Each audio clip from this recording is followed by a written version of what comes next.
India's colonial legacy is packed with riveting personalities, epic battles, groundbreaking reforms, and dramatic political shifts.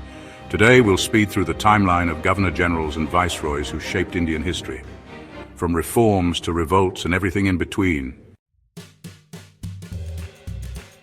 Warren Hastings, from 1773 to 1785, first Governor-General of Bengal, ushered in a new era under the Regulating Act of 1773. He oversaw military campaigns, the First Rohilla War, early conflicts with the Marathas, and faced challenges from Mysore under Hyder Ali. Hastings introduced reforms in revenue and judicial systems, though he later faced impeachment trials in England. Lord Cornwallis, from 1786 to 1793. He introduced pivotal reforms like the Cornwallis Code, implemented the permanent settlement in 1793 in Bengal, led British forces in the Third Anglo-Mysore War against Tipu Sultan. Lord Wellesley, who served from 1798 to 1805, was the architect of the subsidiary alliance system. This system expanded British influence through indirect rule. He secured a decisive victory in the Fourth Anglo-Mysore War in 1799, which resulted in Tipu Sultan's demise. Wellesley aggressively annexed territories, setting the stage for further expansion.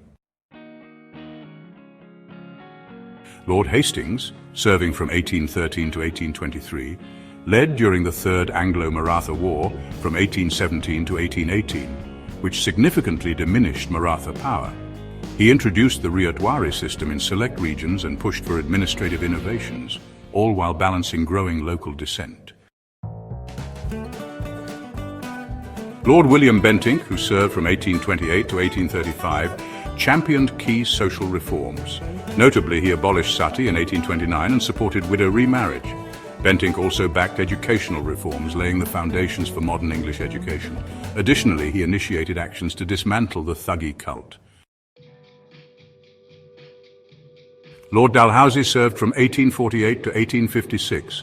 He pushed expansionist policies through the doctrine of lapse, annexing states like Jhansi and Nagpur. During his tenure, he oversaw transformative developments, including the advent of railways, telegraph, and postal services. His aggressive policies, however, contributed to the causes of the 1857 revolt. Lord Canning, serving from 1856 to 1862, was the last Governor-General and the first Viceroy. He endured the chaos of the revolt of 1857 and set in motion the Government of India Act 1858, marking the transition from company rule to direct Crown control. He also helped establish legal frameworks like the Indian Penal Code in 1860. With the Crown now at the helm, India's leadership entered a new phase under the Viceroys. Let's dive into these transformative years. Lord Elgin I, from 1862 to 1863. His short tenure focused on consolidating stability and continuing the policies initiated by Canning. Lord Lawrence, from 1864 to 1869. He managed crucial famine relief efforts, advocated a cautious foreign policy in Afghanistan, and strengthened the administrative framework in regions like Punjab. Lord Mayo, who served from 1869 to 1872, introduced structured education with institutions like Mayo College. He also launched the very first comprehensive census in 1871. Unfortunately, his tenure ended tragically when he was assassinated in the Andaman Islands. Lord Lytton, from 1876 to 1880, orchestrated the Grand Delhi Durbar in 1877, proclaiming Queen Victoria as Empress of India. He enacted the controversial Vernacular Press Act in 1878. His handling of famines and the Second Afghan War garnered significant criticism. Lord Ripon, who served from 1880 to 1884, was known as the Liberal Viceroy.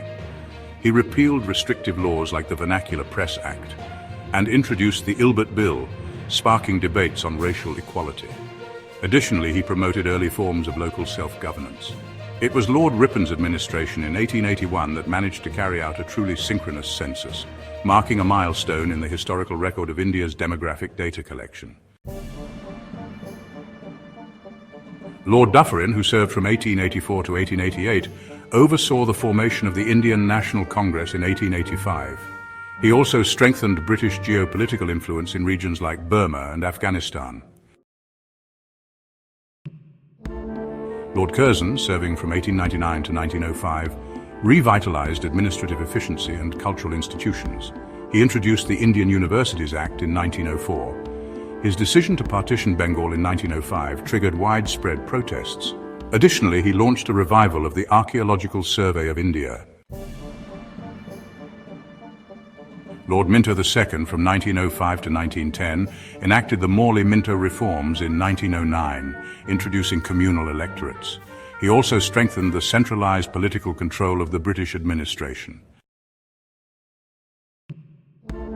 Lord Hardinge II, serving from 1910 to 1916, made a significant move by shifting the capital from Calcutta to Delhi in 1911. This move symbolized a fresh administrative era.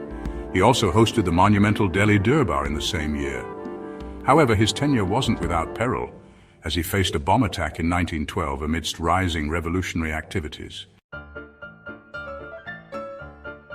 Lord Chelmsford, who served from 1916 to 1921, was responsible for instituting the Montagu-Chelmsford reforms in 1919, which began the experiment with diarchy.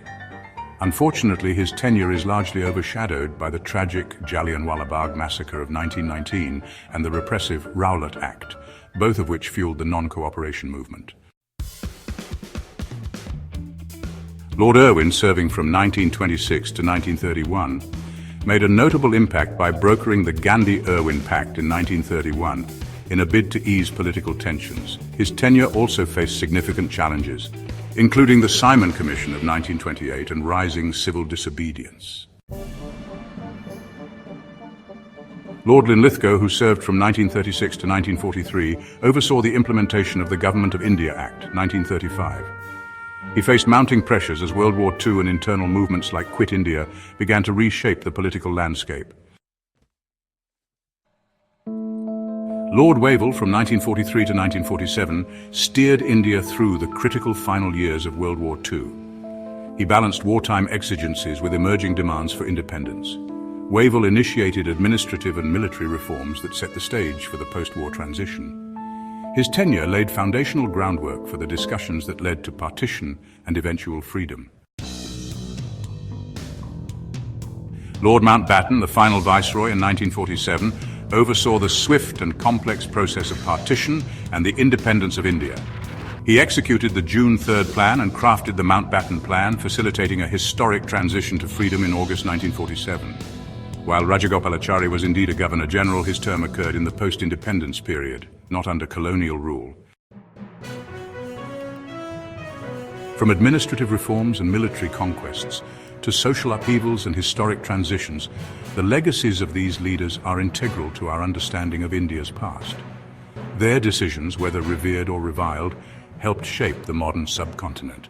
Thanks for joining this whirlwind tour through history. Super, like, share, subscribe for more deep dives into the history that made nations.